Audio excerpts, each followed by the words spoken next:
Non వెష్న గతంలో కూడా betting apps promote చేసిన వారిపైన కూడా ఇలానే అలిగేషన్స్ ఫేస్ చేయడం జరిగింది. అదేవిధంగా కొన్ని హాట్ కామెంట్స్ కూడా పాస్ చేయడం జరిగింది. అయితే ఇవాళ ఎవరైతే అన్వేషణ యూట్యూబర్ ఉన్నారో అతను డీజీపీ, తెలంగాణ డీజీపీ, అదేవిధంగా ఇతర అధికారులు హైదరాబాద్ మెట్రోకి సంబంధించిన ఆఫీసర్స్ పైన రాంగ్ స్టేట్మెంట్స్ పాస్ చేశాడు అనే అలిగేషన్స్ పైన అతనిపైన సుమోటోగా కేసు ఫైల్ అయింది. అయితే ఈ నేపథ్యంలో అతనికి నోటీసులు ఇచ్చి హైదరాబాద్కు రప్పిస్తారా అనే ఒక క్వశ్చన్ మార్క్ కూడా రైజ్ అవుతుంది. అయితే ప్రపంచ దేశాలని చుట్టేస్తున్నాను అని చెప్తూ ఆ యూట్యూబర్లో ఫేమ్ అయిన నా అన్వేషణ ఇప్పుడు చాలా మంది మీద అలిగేషన్స్ వేశాడు. ఇప్పుడు ఎట్టకెలకు అతని మీదనే సుమోటోగా కేసు ఫైల్ అయింది. అయితే ఇదే అంశానికి సంబంధించి మరొక ప్రముఖ యూట్యూబర్ భయ్యా సన్నీ యాదవ్ మీద కూడా నా అన్వేషణ కొన్ని అలిగేషన్స్ వేయడం జరిగింది. సో భయ్యా సన్నీ యాదవ్ ఇప్పుడు బిగ్ టీవీతో మాట్లాడడానికి ముందుకొచ్చారు. రైట్, ఇప్పుడు మనం భయ్యా సన్నీ యాదవ్తో మాట్లాడి తెలుసుకుందాం. రైట్ సనీ, ప్రజెంట్ అయితే ఇంతకు ముందు కూడా మీ మీద నా అన్వేషణ అనే యూట్యూబర్ మీద కామెంట్స్ చేయడం జరిగింది, అలిగేషన్ వేయడం జరిగింది. ఇప్పుడు అతని మీద సుమోటోగా కేసు ఫైల్ అయింది. సో దీన్ని, ఈ వ్యవహారాన్ని మొత్తాన్ని ఎలా చూడొచ్చు అండ్ దీనిపైన మీ కామెంట్ ఏంటి? సార్, ఫస్ట్ ఆఫ్ ఆల్ ఏంటంటే మొత్తం ఈయన చేసే అన్ని కూడా ఫేక్ ఎలిగేషన్స్, దేనికి కూడా ప్రూఫ్ ఉండదు. ఇప్పుడు నా విషయంలో చూసుకుంటే నేను 30 crores స్కామ్ చేసిన అని చెప్పేసి అన్నాడు. నేను నా లాస్ట్ వీడియోలో కూడా నేను క్లియర్ గా చెప్పాను, నా బ్యాంక్ స్టేట్మెంట్స్ నేను అవన్నీ క్లియర్ గా తీసుకొని వస్తాను. ఆయన ఫస్ట్ ఉన్న డౌట్స్ ఏంటంటే మీ ఇల్లు ఎట్లా కట్టినావు, నువ్వు కార్ ఎట్లా కొన్నావు, బైక్ ఎట్లా కొన్నావు అని. నేనేమన్నా అంటే నువ్వు నీ బ్యాంక్ స్టేట్మెంట్ తీసుకున్నా, నా బ్యాంక్ స్టేట్మెంట్ నేను తీసుకొని వస్తా. అప్పుడు నేను ఇల్లు ఎట్లా కొన్నా, కార్ ఎట్లా కొన్నా, నువ్వు ఐటీ రిటర్న్స్ కరెక్ట్ కడుతున్నావా, నేను ఐటీ రిటర్న్స్ కరెక్ట్ కడుతున్నా అని తెలుస్తుంది అని చెప్పేసి నేను ఛాలెంజ్ చేసిన. జనాల ముందుకే వద్దాం, జనాలు అవసరం లేదు అనుకుంటే ఏదైనా మీడియా ఛానల్కి వెళ్ళైనా సరే కూర్చుందాం, ఇద్దరం స్టేట్మెంట్లు ఓపెన్ చేద్దాం, జనాలకు చూపిద్దాం. అప్పుడు నిజం తెలుస్తుంది కదా ఎవరు స్కామ్ చేశారు ఏంది అంటే. మనోడు ఇప్పటి వరకు రెస్పాండ్ అవ్వలేదు. లైక్ నేను వీడియో పెట్టి కూడా 4 days దాటిపోయింది. చెప్పండి. చేసేవన్నీ కూడా ఫేక్ ఎలిగేషన్ సార్. దానికి కూడా ప్రూఫ్ ఉండదు. నోటికి ఎంత అంత మాట్లాడేస్తాడు. ఇప్పుడు ఆయన మన డీజీపీ గారి దాంట్లో కూడా 300 crores స్కామ్ అని చెప్పేసిండు. అండ్ అంతే, మనోడు ఏం చేస్తాడంటే ఈ వీడియోస్ అన్ని కొన్ని రోజులు అయినాక మళ్ళీ అన్ని డిలీట్ చేసేస్తాడు. మీరు లాస్ట్ ఇయర్ ఒక 5 years నుంచి వీడియోస్ చేసుకుంటూ వస్తుండు. సోషల్ కాజ్ కోసం చేసే వాళ్ళు అయితే నా క్వశ్చన్ ఏంటంటే వీడియోస్ ఎందుకు డిలీట్ చేస్తారు? ఇప్పుడు అది సమాజానికి ఒక మంచి జరుగుతుంది అనుకోండి, దాన్ని ఎందుకు డిలీట్ చేయాలి? అంటే నీకు డబ్బులు ఎప్పుడైతే ముడతాయో అవి డిలీట్ చేసేస్తాడు. దానికి రీజన్ ఏంటంటే రేపటి రోజున ఏదైనా యూట్యూబర్ వచ్చేసి ఇన్ని వ్యూస్ కి ఇన్ని డబ్బులు వచ్చినాయి, ఇన్ని లక్షలు సంపాదించినామని ఇక్కడ వీడియోస్ చేస్తాడు అని మనోడు ఏం చేస్తాడు, తెలివిగా డిలీట్ చేసేస్తాడు అవి. సో జనాలు కూడా ఒక 5 months to 6 months తర్వాత మర్చిపోతారు కదా అవి. ఆ వీడియో అప్పట్లో అన్ని వ్యూస్ వచ్చినాయి, అన్ని డబ్బులు సంపాదించడం అన్న విషయం మర్చిపోతారు కదా. అట్లా అని చెప్పేసి అన్నమాట. అయితే ఆయన పాపులర్ అవ్వడం కోసం ఇష్టం వచ్చిన వాళ్ళ మీద వాగుతూ ఉంటాడు సార్. ఏది పడితే అది నోటికి ఎంత వస్తే అంత చెప్తాడు. ఇంకా లేడీస్ ని ఆయన అనడం అయితే ఇంకా మీరు మన ఇంట్లో కూర్చొని ఆయన వీడియోస్ కూడా చూడలేము. కొన్ని వీడియోస్ అట్లా ఉంటాయి. చిన్నపిల్లలు మన ఇంట్లో ఉంటే ఆ వీడియోస్ కూడా చూడలేము. బ్యాంకాక్ లో వ్యభిచారం, బ్యాంకాక్ లో నేను అమ్మాయిల్ని మీరు రండి ఆటగాళ్ళ పోటీలు పెట్టండి, ఆటగాళ్ళ పోటీలు పెట్ట రండి అని చెప్పేసి అందరినీ రప్పించడం బ్యాంకాక్ కి, ఇట్లాంటివన్నీ. అయితే మీ మీద అతను బెట్టింగ్ యాప్స్కి సంబంధించి మీద అలిగేషన్ వేసినప్పుడు ఇప్పుడు ఏదైతే మీరు మాట చెప్తున్నారో వ్యభిచారం అని చెప్పి ఇలాంటి కొన్ని కామెంట్స్ చేస్తాడు అని చెప్పి, సో ఈ టైంలో మీరు కానీ లేదా మీ తోటి యూట్యూబర్స్ కానీ ఎవరైనా అతని పైన కేసు ఫైల్ చేయడం కానీ లేదా పోలీస్ స్టేషన్కి వెళ్ళడం కానీ ఇలాంటి ఏదైనా జరిగిందా? యాక్చువల్లీ సార్ లాస్ట్ ఇయర్ మా మమ్మీని తిట్టారు అనమాట. మా మమ్మీని వ్యభిచారం, నువ్వు సికింద్రాబాద్ లో వ్యభిచారం చేయించు, నువ్వు అది ఇది అని చెప్పేసి మా మమ్మీని చాలా అసభ్యకరంగా మాట్లాడాడు. అయితే నేను లాస్ట్ టైం మా మమ్మీని నూతన్కల్ పోలీస్ స్టేషన్ కి పంపించా అనమాట కేసు పెట్టమని. అయితే వాళ్ళు ఏం చెప్పారంటే, అమ్మా ఇక్కడ మేము ఈ కేసు తీసుకోమమ్మా, ఇది సైబర్ క్రైమ్ ది కదా, మాది సైబర్ క్రైమ్ తీసుకోమని చెప్పారు. అండ్ మళ్ళీ అదే సైబర్ స్టేషన్ లో నా మీద సైబర్ క్రైమ్ మీద కంప్లైంట్ తీసుకున్నారు. లాస్ట్ ఇయర్ తీసుకోమని చెప్పారు, బట్ ఇప్పుడు ఏంటంటే మళ్ళీ అదే స్టేషన్ లో నా మీద సైబర్ కంప్లైంట్ పెట్టారు. నేను లాస్ట్ ఇయర్ అన్వేష్ మీద వెళ్ళినప్పుడు. అయితే ఇప్పుడు రేపు నేను నా మీద ఇప్పుడు డీజీపీ గారు వాళ్ళు ఫేక్ ఎలిగేషన్ వేసినందుకు సైబర్ క్రైమ్ లో రిపోర్ట్ చేశారు కదా సార్. ఇప్పుడు మాకు తెలిసింది ఏంటంటే ఓకే ఇట్లా ఫేక్ ఎలిగేషన్ వేసినా కూడా సైబర్ క్రైమ్ లో మనం రిపోర్ట్ చేయొచ్చు వితౌట్ ప్రూఫే కదా. ఇప్పుడు ఆయన నా మీద వేసింది కూడా ఏదైనా కూడా. సో నేను కూడా వెళ్ళి రేపు మా ఊరు పోలీస్ స్టేషన్ లో నేను ఆయన మీద కేసు పెడుతున్నాను రేపు. అండ్ అంతే మా మదర్ తో కూడా నేను కేసు అయితే ఫైల్ చేపిస్తున్నాను. మా మదర్ ని అసభ్యకరంగా మాట్లాడాడు అన్వేష్ అనే పర్సన్, నువ్వు సికింద్రాబాద్ కి వచ్చి వ్యభిచారం చెయ్యి అది ఇది అని చెప్పేసి మాట్లాడాడు అనమాట. మా మదర్ కి ఏముంది సార్ ఇందులో, అసలు సంబంధం ఏముంది? వాళ్ళందరినీ ఏమనంటే మనం ఎమోషనల్ గా డౌన్ అవ్వాలి, ఇంకా మనం మాట్లాడకూడదు అని చెప్పేసి ఇంట్లో ఉన్న లేడీస్ అందరినీ తీసుకొని వస్తారు. నువ్వేమన్నా ఉంటే నాతో మాట్లాడు, నీకు నాతో ఇష్యూ ఉంటే నాతో మాట్లాడు. మళ్ళీ మా ఫాదర్ కి గుండు కొట్టించి గాడిద మీద ఊరేగించాలి అని చెప్పేసి అంటారు. వాళ్ళకి ఏముంది సార్ సంబంధం అసలు ఇందులో? వాళ్ళకి అసలు ఏంటో కూడా తెలియదు. వాళ్ళు ఏదో ఊర్లో చిన్న షాప్ పెట్టుకొని వాళ్ళంతటా వాళ్ళు ఉంటా ఉంటారు. వాళ్ళకి అసలు వాళ్ళు యూట్యూబ్ లో రాలేదు, వాళ్ళు ఎప్పుడు ఏమొచ్చి చెప్పలేదు. వాళ్ళని ఎందుకు అనాలి నా అనవసరంగా? అయితే ఇవన్నీ ఈ కాంట్రవర్సీ అంతా నడుస్తున్న టైంలో మీతో ఎప్పుడైనా పర్సనల్ గా కాంటాక్ట్ అవ్వడానికి ట్రై చేస్తాడా? ఆర్ ఏదైనా మీరు కాంటాక్ట్ అవ్వడం కానీ అతను కాంటాక్ట్ అవ్వడం కానీ ఇలా ఏదైనా జరిగిందా? అయ్యాడు సార్. ఇది ఎప్పుడంటే నన్ను 2020లో నన్ను తిట్టాడు అనమాట ఫస్ట్ టైం. 2021 లో కూడా అంటే కొన్ని బ్యాడ్ వర్డ్స్ తిట్టాడు. అవి నేను చెప్పచ్చా? లేదండి, మీరు నార్మల్ గా కాంటాక్ట్స్ చెప్పండి చాలు, ఎందుకంటే చిన్నపిల్లలు కూడా చూసే అవకాశం ఉంది కదా. ఓకే. 2021 లో 22 లో కూడా సార్ 2 years లో నన్ను ఇంకా బ్యాడ్ వర్డ్స్ తెలుసు కదా, మదర్ ని ఉద్దేశించి తిట్టే ఒక బ్యాడ్ వర్డ్ ఉంటది కదా, అది యూజ్ చేస్తూ చాలా ఇంకా ఇష్టం వచ్చినట్టు తిట్టిండు అనమాట. అండ్ తిట్టి మళ్ళీ 3 months తర్వాత నాకు వాట్సాప్ లో మెసేజ్ చేసిండు. ఆయన ఏదో ఒక లైవ్ కండక్ట్ చేస్తుండంట. లైవ్ కండక్ట్ చేస్తుంటే మీరు లైవ్ కి రావాలి, మీరు బైక్ మీద వరల్డ్ రైడ్ చేస్తుండే కదా, అది చాలా గొప్ప విషయం, అది ఎపిక్, సూపర్ ఉంటది అది అని చెప్పి మీరు లైవ్ కి రావాలని చెప్పేసి నాకు ఒక ఆల్మోస్ట్ 15 times కాల్ చేసిండు. నా దగ్గర అన్ని ప్రూఫ్స్ ఉన్నాయి సార్. అండ్ అంతే, నాకు ఆయన పంపించిన వాయిస్ మెసేజ్ కూడా ఉంది. మీకు కావాలంటే ఇప్పుడు నేను ఫార్వర్డ్ చేస్తాను, మీరు కూడా వినొచ్చు. ఫార్వర్డ్ చేయండి, అది మనం ప్లే చేద్దాం. దాన్ని ఫార్వర్డ్ చేయండి ఒకసారి. మీరు మాట్లాడుతున్నా ఫార్వర్డ్ చేయండి. డన్. ఓకే, పంపించానా? ఓకే. సో ఇప్పుడు అయితే నేనైతే అప్పుడు వెళ్ళిపోయాడు సార్. ఎందుకంటే దానికన్నా 3 months ముందే మా మమ్మీని నువ్వు ఇష్టం వచ్చినట్టు అబ్యూజింగ్ గా మాట్లాడి నువ్వు ఈ లైవ్ కి రమ్మని పిలిస్తే నేను సిగ్గు లేకుండా ఎట్లా వెళ్తా చెప్పండి సార్. ఇప్పుడు మా మదర్ ని ఒకడు ఇష్టం వచ్చినట్టు నోటికి వచ్చినట్టు తిట్టిండు. తిట్టి 3 నెలల తర్వాత లైవ్ పెట్టిండు రమ్మని. నేను వెళ్ళలేదు. అందరు యూట్యూబర్స్ వెళ్ళారు, ట్రావెలింగ్ చేసే వాళ్ళ దాంట్లో అందరు వెళ్ళారు, నేను వెళ్ళలేదు. ఇంకా అప్పటి నుంచి ఏంటంటే నా మీద కొంచెం గ్రడ్జ్ పెట్టుకున్నాడు, నేను వెళ్ళలేదు అనేసి. నాకు 15 times కాల్ చేసిండు, నేను లిఫ్ట్ చేయలేదు. ఇప్పుడు మీ ఇప్పుడు యూట్యూబ్ లో అందరి ముందేమో అది ఇది అమ్మనా బూతులు తిట్టేసి వెనక్కి వచ్చేసి ఇట్లా అడుక్కొని కాల్ చేసి నువ్వు సూపర్, నువ్వు తోపు అంటే అందరూ పడతారేమో. నేనైతే అట్లా పడను. నాకు కెమెరా ముందు ఎట్లా ఉంటానో నేను కెమెరా వెనక కూడా అట్లనే ఉంటా. ఓకే. అయితే ఒక పాయింట్ ఏంటి అంటే న్యూట్రల్ ఆడియన్స్ కూడా చాలా మంది రైజ్ చేస్తున్న క్వశ్చన్ ఏంటి అంటే, అసలు ఏంటి బెట్టింగ్ యాప్స్ అంటే కొంతమంది అగేన్స్ట్గా ఉన్నారు, కొంతమంది సపోర్ట్ చేస్తున్నారు, మీలాంటి వాళ్ళపైన కేసు ఫైల్ అవుతుంది. సో అన్వేష్ లాంటి వాళ్ళు వచ్చి ఇలా అబ్యూజివ్గా మాట్లాడడం ఆర్ వేరే రకంగా మాట్లాడడం అంతా జరుగుతుంది. సో మొత్తం ఓవరాల్గా ఏంటి మీ స్టాండ్ ఏంటి దీనికి, బెట్టింగ్ యాప్స్కి సంబంధించి what is your stand? So sir ఇప్పుడు నేనైతే లాస్ట్ వీడియోలో కూడా నేను చేసిన వీడియోలో కూడా చెప్పాను, నేను ఇంకా ఇప్పటి నుంచి ఈ ప్రమోషనల్ యాక్టివిటీస్ అయితే నేను చెయ్యను దీనికి, గేమింగ్ కి రిలేటెడ్ గా. సో ఇంకా అయిపోయింది, ఏదో అయిపోయింది. అందరు ఇక్కడ ఏమైందంటే సార్, ఇప్పుడు సినిమా వాళ్ళు క్రికెటర్స్ ప్రమోషన్ చేస్తున్నారు కదా, క్రికెటర్స్ ని చూసి సినిమా వాళ్ళు చేశారు, సినిమా వాళ్ళని చూసి టీవీ వాళ్ళు చేశారు. అరే వీళ్ళందరూ చేస్తున్నారు కదా, ఎంత ఓకేనేమో కరెక్టేనేమో చేయడం అని చెప్పేసి మాలాంటి చిన్న చిన్న యూట్యూబర్స్ ఎవరైతే ఉంటారో వీళ్ళు చేశారు. అండ్ అవి తప్పే అయితే నా క్వశ్చన్ ఏంటంటే, అవి తప్పే అయితే సో స్టిల్ ఇప్పటికీ కూడా అన్ని యాప్స్ ఓపెన్ అవుతున్నాయి. మీరు ఏ యాప్ కావాలంటే యాప్ చెక్ చేసుకోవచ్చు. ఇప్పుడు ఇంత మంది మీద కేసులు పెట్టారు కదా, 34-35 members మీద, అవి ఇంకా స్టిల్ ఓపెన్ అవుతున్నాయి. అయితే మీరు పంపించిన ఆడియో ఒకసారి విందాము, లైన్ లో ఉండండి. ఓకే. ఒక్క 2 minutes జాయిన్ అయితే మీరు చేస్తున్న వరల్డ్ టూర్ గురించి డిస్కస్ చేద్దాం ప్లీజ్. సో ఇది భయ్యా సన్నీ యాదవ్తో అన్వేష్ మాట్లాడిన ఆడియో మరొకసారి విందాము.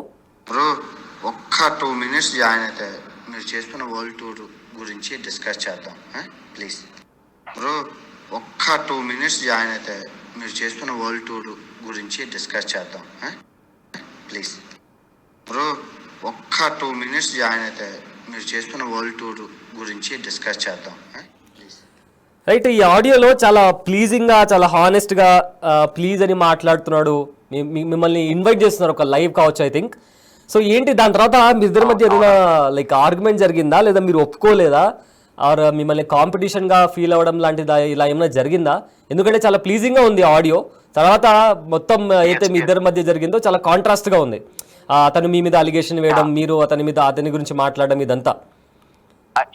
అవును సార్. అయితే ఏమైందంటే నేను చెప్పాను కదా, మా మదర్ ని దానికన్నా ముందే అబ్యూసింగ్ గా చాలా ఘోరంగా మాట్లాడి ఆయన లైవ్ కి నన్ను రమ్మంటే నేను ఎట్లా వెళ్తా చెప్పండి సార్ మీరు. వచ్చి ప్లీజ్ అనగానే నేను వెళ్ళిపోతాను చెప్పండి.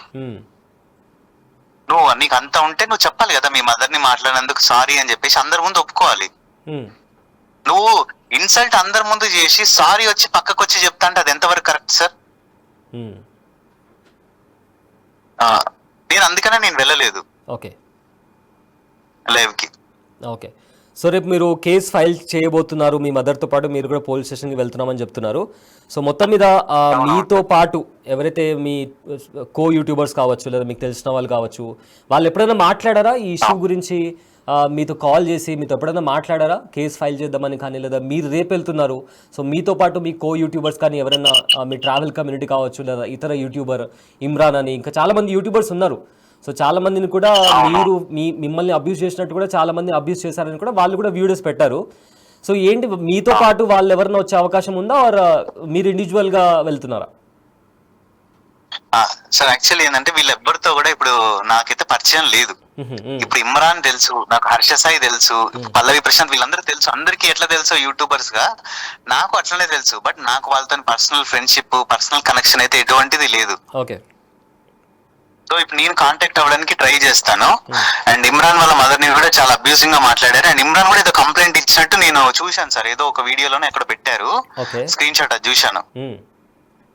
బట్ నేను కూడా ఇప్పుడు ఈ వీడియోలో అయితే మాత్రం నేను ప్రతి ఒక్కరికి చెప్తాను, ఎందుకంటే అందరి మీద కూడా ఇష్టం వచ్చినట్టు ఎన్ని కోట్లు అంటే ఇన్ని కోట్లు, అన్ని కోట్లు అని చెప్పేసి నోటికి వచ్చిన ఆరోపణల్లా చేసారు. సో మనకి ఈ రోజు పోలీసు వాళ్ళు సుమోటోగా కేసు కట్టిన తర్వాత తెలిసింది మన మీద ఇట్లా ఫేక్ అలిగేషన్స్ వేసినా కూడా సైబర్ క్రైమ్ లో రిపోర్ట్ చేయొచ్చు అని చెప్పేసి. ఓకే.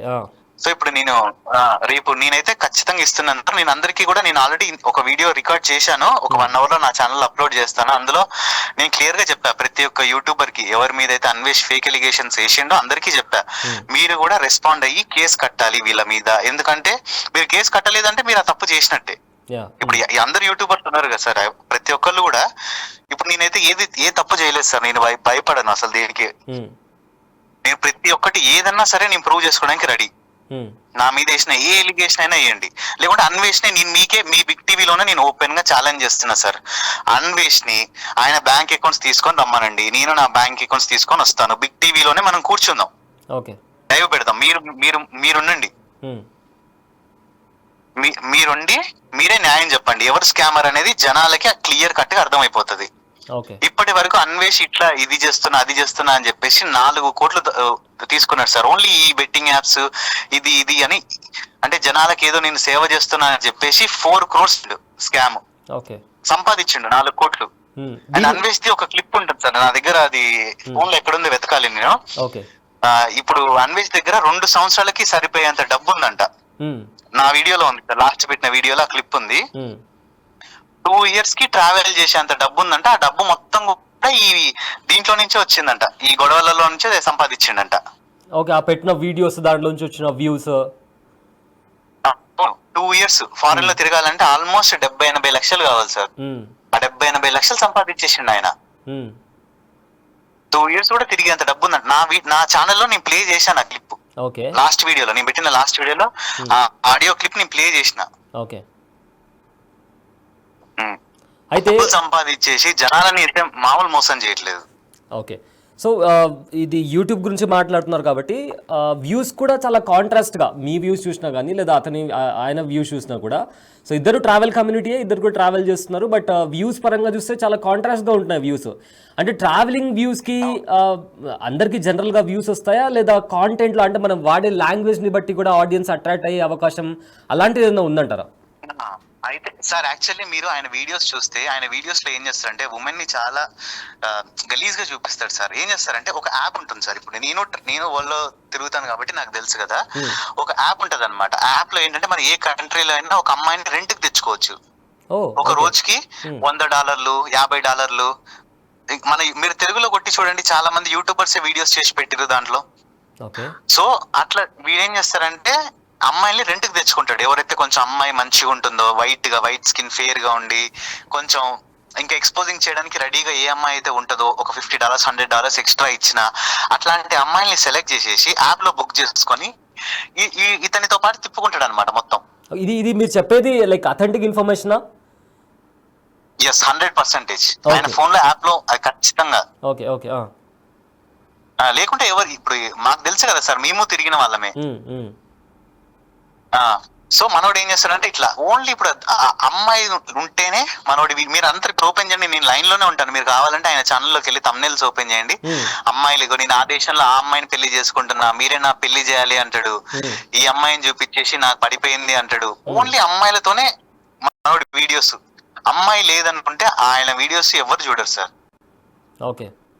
ఇప్పుడు నేను చెప్పడం తప్పైంది అనుకుంటే మీరు నేను లైన్ లోనే ఉంటా, మీరు ఒకసారి చెక్ చేయండి. అన్ని థంబ్నెయిల్స్ లో అమ్మాయి, ఏ వీడియో ఓపెన్ చేసినా అందులో అమ్మాయి ఉండాల్సిందే పక్కన. అంటే ఏంటంటే అండర్ 18 years ఉన్న పిల్లలు ఎవరైతే ఉన్నారో వాళ్ళు ఏంటి ఇట్లాంటి వాటి ఈజీగా అట్రాక్ట్ అవుతారు. మనోడు ఇంకా మాటలు కూడా చూపించడం, ఇంకా నా దగ్గర ఇంకా కొన్ని వీడియో క్లిప్స్ కూడా ఉన్నాయి సార్, ఇంకా చూపిస్తే అసలు ఇంకా అవి ప్లే కూడా చేసుకోలేరు. యూట్యూబ్ ఛానల్లో కొన్ని ఉన్నాయి, నేను అవి మీకు పంపించినా కూడా మీరు ప్లే కూడా చేసుకోలేదు, అంత దారుణంగా ఉంటాయి. నేను చెప్పాను కదా మీకు, అండర్ 18 years ఉన్న పిల్లలు ఎవరైనా ఉంటే ఆయన వీడియో కూర్చొని ఎవరు చూడలేరు. ఇంతకుముందు మిడ్ నైట్ మసాలా అని చెప్పేసి ఒక షో వచ్చేది, గుర్తుందా సార్ మీకు? ఈయన వీడియోస్ కూడా అట్లాంటివే, 11 తర్వాత చూడాల్సిన వీడియోస్ ఈయన అన్ని. పిల్లలతో ఫ్యామిలీతో కలిసి కూర్చొని చూసే కావు. సో ఇక్కడ ఇంకో పాయింట్, ఫర్ ఎగ్జాంపుల్ ఇట్లా అడల్ట్ కాంటెంట్ లాగా లేదా 18+ కాంటెంట్ లాగా ఇలాంటివి ఏమైనా అయితే వెంటనే యూట్యూబ్ కమ్యూనిటీ గైడ్లైన్స్ నుంచి కొన్నిసార్లు వస్తుంది గైడ్లైన్స్ స్ట్రైక్ కావచ్చు. ఎగ్జాక్ట్గా టెక్నికల్గా టర్మ్ నాకు తెలియదు, బట్ కొన్ని వస్తాయి, మెయిల్ కావచ్చు, నోటిఫికేషన్ కావచ్చు. సో ఇప్పుడు ఇన్ని ఆయన మాట్లాడే లాంగ్వేజ్ ఇలా ఉంటుందని మీతో పాటు చాలా మంది అంటున్నారు. సో అమ్మాయిలకు సంబంధించి కూడా వ్యభిచారం అని చెప్పి కూడా సేమ్ ఇలాంటి అలిగేషన్స్ వేస్తున్నారు. బట్ యూట్యూబ్ గైడ్ లైన్స్ అతనికి వర్తించమంటారా? మరి ఏంటి, ఎక్కడ ఆ లూప్ హోల్ ఎక్కడ వాడుకుంటున్నారు? ఎందుకంటే మీకు తెలుసు, మీరు కూడా ఫేమ్ యూట్యూబర్, మీకు కూడా చాలా మంది సబ్స్క్రైబర్స్ ఉన్నారు. సో యూట్యూబ్ గురించి మీకు అవగాహన ఉంటుంది. సో ఆ రకంగా చూసుకుంటే ఏంటి, ఏదైనా లూప్ హోల్ వాడుతున్నాడా లేకుంటే ఏ రకంగా మేనేజ్ చేస్తున్నారా అనుకోవచ్చు? ఎందుకంటే యూట్యూబ్ అందరికీ ఒకట్లానే. చెప్పండి. లూప్ హోల్ అనేం కాదు సార్, నార్మల్ గా ఎక్కడైతే ఎక్స్పోజింగ్ చేస్తారో నార్మల్ గా మనోడు చూపించేంత వరకు కూడా అది ఎక్కువ రిపోర్ట్స్ వెళ్ళేంత వరకు యూట్యూబ్ దాన్ని పరిగణలోకి తీసుకోదన్నమాట. ఇప్పుడు ఆ వీడియో ఒకవేళ ఉందనుకోండి బ్రో, ఇప్పుడు ఎగ్జాంపుల్ అన్వేష్ అన్ని వీడియోస్ లో అమ్మాయిలు ఎక్స్పోజింగ్ చేస్తూనే ఉంటాడు. ఇప్పుడు అట్లాంటి వీడియోస్ ని రిపోర్ట్ కొడితే అట్లాంటి వీడియోస్ రాకుండా ఉంటాయి. కానీ మనలో ఎంతమంది రిపోర్ట్ కొడతారు చెప్పండి? ఎవరు కొట్టరు. ఆల్మోస్ట్ అంటే ఒక 100 members కొడతారేమో రిపోర్ట్. సో ఇప్పుడు అన్ని వ్యూస్ వచ్చేదానికి ఇప్పుడు 1 million వ్యూస్ వస్తాయి సార్. 1 million వ్యూస్ లో 100 రిపోర్ట్స్ కొడితే అసలు యూట్యూబ్ దాన్ని తీసుకొని కూడా తీసుకోదు. అట్లీస్ట్ ఒక 10,000 రిపోర్ట్స్ 15,000 రిపోర్ట్స్ కొడితే ఈ వీడియోస్ ఇట్లున్నాయి అని చెప్పేసి కొడితే అప్పుడు అది పరిగణలోకి తీసుకుంటది. మనోడి వీడియోస్ చూసేది అందరు ఎవరు? చిన్న పిల్లలే అందరు, ఆల్మోస్ట్ 18, 19, 20 years లేదా 25 years ఉన్న వాళ్ళే. సో వాళ్ళు రిపోర్ట్ ఎందుకు కొడతారు చెప్పండి? వాళ్ళకి ఇంకా నెక్స్ట్ థింగ్ వాళ్ళకి ఏం చెప్తాడంటే, రిపోర్ట్లు ఇట్లాంటి ఏం కొట్టకుండా నెక్స్ట్ వచ్చే దాంట్లో ఇంకా సూపర్ ఉంటది, ఇంకొక అమ్మాయి ఉంది, ఇంకా చేపిస్తా అన్నట్టు అట్లా చేస్తాడు. ఇంకొక అమ్మాయిని పెళ్లి చేసుకుంటున్నా, ఇంకొక అమ్మాయి దగ్గరికి వెళ్తున్నా, రేపు నేను ఆటగాన్ని, అది ఇదని. మీరు మొన్న సజ్జనార్ గారు ఇంటర్వ్యూలో చూసినా కూడా ఆయన పెళ్లి ఎప్పుడు అని మంచిగా అడుగుతారు. అన్వేష్ మరి పెళ్లి ఎప్పుడు చేసుకుంటున్నావు అమ్మా అని మంచిగా. ఆయన ఒక తండ్రి స్థానంలో ఉండి ఒక కొడుకుని ఎట్లా అడుగుతారు, ఒక పెద్దనానో బాబాయో ఎట్లా అడుగుతారు, అమ్మ పెళ్లి ఎప్పుడు చేసుకుంటావు అమ్మా అని అడిగితే ఇతను అంత పెద్ద IPS ఆఫీసర్ కి చెప్పే సమాధానం, అడుక్కు తినేటోడికి 60 కూరలు వండుకుంటే ఒకటే కూర అంట. అసలు ఆయనతో అది ఒక అట్లా మాట్లాడాల్సిన మాటలేనా అవి? అప్పట్లో ఆ వీడియో కూడా వైరల్ గా మారింది. అవును సార్. అయితే మొత్తం మీద అయితే ఇప్పుడు ప్రెసెంట్ అయితే ఈ బెట్టింగ్ యాప్స్ కి సంబంధించి సో మీరు ఆల్రెడీ మీ స్టాండ్ ఇందాక కూడా చెప్పారు, మీరు లైక్ నేను చేశాను బట్ ఇప్పటి నుంచి చేయను చెప్పి your stand is clear. So further గా మీరు కంప్లైంట్ ఇచ్చిన తర్వాత ఏంటి మీ యాక్షన్ ఆఫ్ ప్లాన్ ఎలా ఉండబోతుంది? అండ్ ఒకవేళ ఫర్ ఎగ్జాంపుల్ ఇందాక మీరు అన్నట్టు బిగ్ టీవీలోనే వచ్చి మనం మాట్లాడదాము, అన్వేష్ని కూడా నేను ఛాలెంజ్ చేస్తున్నాను కూడా మీరు అన్నారు. సో అలాంటి ఛాలెంజ్ స్వీకరిస్తే అన్వేష్ మీ ముందుకు వచ్చి నిలబడితే what is the first question, మీరు అడిగే ఫస్ట్ క్వశ్చన్ ఏంటి? సార్ మీరు ఆయన అయితే రాడు సార్. ఫస్ట్ నేను ఇప్పుడు ఎన్ని క్వశ్చన్స్ అడిగినా కూడా వేస్ట్, రాడు. నేను చెప్తున్నా కదా 100కి 100% రాడు. ఎందుకంటే వస్తే బయటికి వస్తే జనాల ముందు తెలిసిపోతుంది కదా, ఆయన అసలు రంగు తెలిసిపోతుంది కాబట్టి రాడు. అయితే ఫైనల్ గా మనోడికి ఇంకా వేరే వేరే ప్లేసెస్ లో కూడా అసెట్స్ ఉన్నాయని చెప్పేసి ఇన్ఫర్మేషన్ వచ్చింది. బట్ అది నీ ప్రూఫ్స్ లేదు కాబట్టి దాని గురించి నేనేం మాట్లాడాలి అనుకోవట్లేదు. ఆయన బ్యాంక్ అకౌంట్స్ తీస్తే దీని గురించిన క్లారిటీ కూడా మనందరికి వస్తుంది. ఓకే, అయితే ఫైనల్ గా ఎవరో ఒకరు కాల్ చేసి చెప్పారనమాట, దుబాయ్ లో ఏదో ప్రాపర్టీ తీసుకున్నాడు అన్వేష్ అని చెప్పేసి చెప్పిండు. అండ్ మనోడు కూడా 2 times పాస్పోర్ట్ రెన్యువల్ దుబాయ్ నుంచే చేసుకున్నాడు. ఇండియాకి వచ్చి చేసుకుంటే 2000 రూపీస్ లో అయిపోతుంది సార్. దుబాయ్ లో చేసుకుంటే 25,000 రూపీస్, అంటే 50,000 పెట్టి 2 సార్లు పాస్పోర్ట్ రెన్యువల్ చేసుకున్నాడు దుబాయ్ లో. ఇండియాకి వచ్చుంటే జస్ట్ 2000 లో అయి ఉండేది. అంటే ఫ్లైట్ లో దుబాయ్ నుంచి ఇండియాకి వచ్చి మళ్ళీ ఇండియా నుంచి దుబాయ్కి వెళ్ళినా కూడా అట్లీస్ట్ మొత్తం 22,000 రూపీస్ లో అయిపోయేది పాస్పోర్ట్ రెన్యువల్ కి. 22,000 రూపీస్ లో ఇండియాకి రావడానికి ఎందుకు భయం? 22,000 రూపీస్ లో ఇండియాలో పాస్పోర్ట్ రెన్యువల్ అయిపోయేది. నువ్వు 50,000 పెట్టి దుబాయ్ లో ఎందుకు తీసుకున్నావు? తత్కాల్లో 3 రోజుల్లో వస్తుంది పాస్పోర్ట్. మనం స్లాట్ బుక్ చేసుకుంటే జస్ట్ 3 days లో వస్తుంది. దుబాయ్ లో నువ్వు 50,000 పెట్టి పాస్పోర్ట్లు తీసుకోవాల్సిన అవసరం లేదు. 2 పాస్పోర్ట్లు తీసుకున్నాడు, ఒక పాస్పోర్ట్ కి 25, ఇంకో పాస్పోర్ట్ కి 25, అండ్ అది 5 years వ్యాలిడిటీ. ఆయన ఇండియాకి రాకుండా నువ్వు దుబాయ్ లో పాస్పోర్ట్ ఎందుకు తీసుకోవాలి? అక్కడి నుంచి ఇండియాకి వచ్చి ఫ్లైట్లు వేసుకొని వచ్చి వాళ్ళ మదర్ ఫాదర్ తో స్పెండ్ చేసుకొని వెళ్ళిపోయినా కూడా ఇల్లుని దేశాన్ని చుట్టూ ఉంటది. ప్లస్ ఆయనకి ఇంకో 30,000 సేవ్ కూడా అయ్యేది. అయినా కూడా దుబాయ్ నుంచి ఎందుకు తీసుకుంటుండు పాస్పోర్ట్స్? 4 years నుంచి ఇండియాకి ఎందుకు రాలేదు? అండ్ మొన్న సజ్జనార్ గారితో ఇంటర్వ్యూ అయిన దాంట్లో సార్ నేను నెక్స్ట్ 4 సంవత్సరాలు ఇంటర్వ్యూకి రాను అన్నారు. అండ్ నిన్న TV5 మూర్తి గారికి ఇచ్చిన దాంట్లో ఆల్రెడీ కేసు అనే విషయం అన్వేష్ కి తెలిసినట్టుంది. నేను ఇప్పుడు 10 years కి రాను అంటుండే ఇండియాకి. ఇంకో 10 years వరకు రాను ఇండియాకి నేను. ఇప్పుడు నన్ను అన్నారు సార్, ఇప్పుడు నేను బిగ్ టీవీలో కూడా చూసిన, మీరు కూడా నా మీద వీడియోస్ చేసారు, బయ్యాస్ అని యాదవ్ పరారీలో ఉన్నాడు, పరారీ అయిపోయిండు అని చెప్పేసి. యాక్చువల్లీ నేను 1 month కి ముందే నేను రైడ్కి వెళ్ళా పాకిస్తాన్ కి.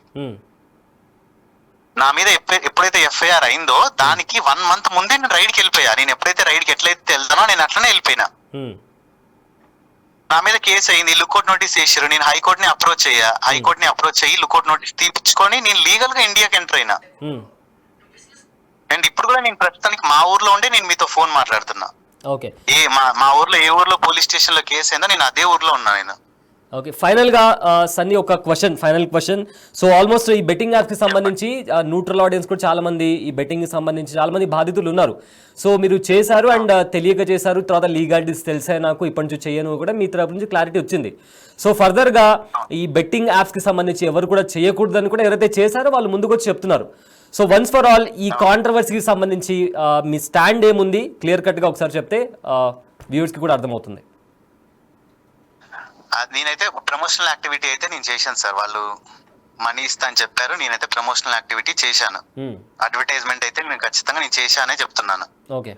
అండ్ ఇంకా మీదట కూడా ఇట్లాంటివి అయితే నా ఛానల్లో ఒక్క వీడియో కూడా రాదు. 100% షూర్. ఇట్లాంటి వీడియోస్ నెక్స్ట్ వచ్చే దాంట్లో నుంచి ఒక్క వీడియోలో కూడా నేనైతే ఇట్లాంటి గేమింగ్స్ కానీ ఇట్లాంటి వీటికి రిలేటెడ్ గా నేను దేన్ని కూడా నేను ప్రమోట్ చెయ్యను. ఇది 100% క్లియర్. ఇంకా వేరే యూట్యూబర్స్ కూడా ఎవరైనా ఉంటే మాత్రం వాళ్ళది నేను చెయ్యొద్దనే చెప్తాను. ఎందుకంటే ఇప్పుడు చేసినందుకు మేము ఎట్లయితే కోర్టుల చుట్టూ వీటి చుట్టూ తిరగాల్సి వస్తుందో మేము చాలా ఇబ్బంది పడుతున్నాం. కాబట్టి నెక్స్ట్ వాళ్ళు కూడా చేయకుండా ఈ ఇబ్బందుల్లో పడకుండా ఉంటే బెటర్ అని చెప్పేసి నేను వాళ్ళకి సజెషన్ ఇస్తున్నాను అంతే. రైట్ థ్యాంక్ యూ భయ్యా సన్నీ యాదవ్ అప్డేట్స్ ఇచ్చినందుకు. థ్యాంక్ యూ అండి. సో అది భయ్యా సన్నీ యాదవ్. అయితే అన్వేష్ పైన వచ్చిన అలిగేషన్స్ కి బిగ్ టీవీతో భయ్యా సన్నీ యాదవ్ మాట్లాడడం జరిగింది. ఏవైతే అన్వేష్ అలిగేషన్స్ చేస్తున్నాడో అవన్నీ ఫేక్, అతని దగ్గర ఎలాంటి ప్రూఫ్స్ కూడా లేవు. అతను చేసిన ప్రతి అలిగేషన్ కూడా ఫేక్.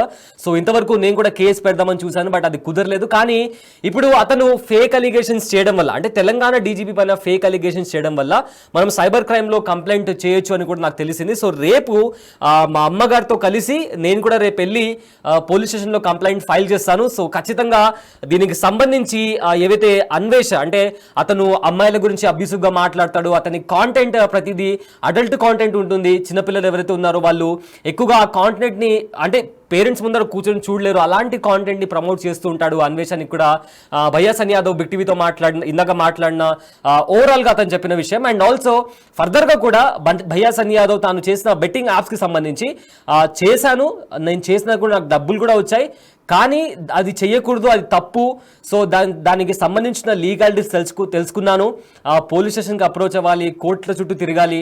సో ఇది తప్పు కాబట్టి మన కంట్రీలో బెట్టింగ్ యాప్స్ ఇల్లీగల్ కాబట్టి ఫర్దర్గా నా యూట్యూబ్ ఛానల్లో బెట్టింగ్ యాప్స్ అనేవి రావు, చెయ్యను. అండ్ ఎవరైనా కొత్త యూట్యూబర్స్ చేయాలనుకుంటే కూడా నేను చెయ్యనివ్వను, వాళ్ళకి చెప్తాను చేయొద్దు, ఎందుకంటే ఇలాంటి పరిస్థితులు ఉంటాయి, ఇలాంటి లీగాలిటీస్ ఉంటాయని కూడా భయ్యా సన్నీ యాదవ్ చెప్పడం జరుగుతుంది. అయితే మొత్తం మీద ప్రపంచ యాత్రికుడు one of the famous YouTuber నా అన్వేష్ పైన సైబరాబాద్ పోలీసులు కేసు ఫైల్ చేయడం జరిగింది. తెలంగాణ డీజీపీతో పాటు ఇతర ప్రముఖుల పైన కొన్ని ఫేక్ స్టేట్మెంట్స్ పాస్ చేశాడు అనే నేపథ్యంలో సుమోటోగా కేసు ఫైల్ చేశారు. అయితే ఇదే నేపథ్యంలో పోలీసులు ఫర్దర్గా అతనికి నోటీసులు ఇవ్వచ్చు. అండ్ అన్వేష్ కూడా ఇండియాకి వచ్చే ఛాన్సెస్ కూడా ఉన్నాయి.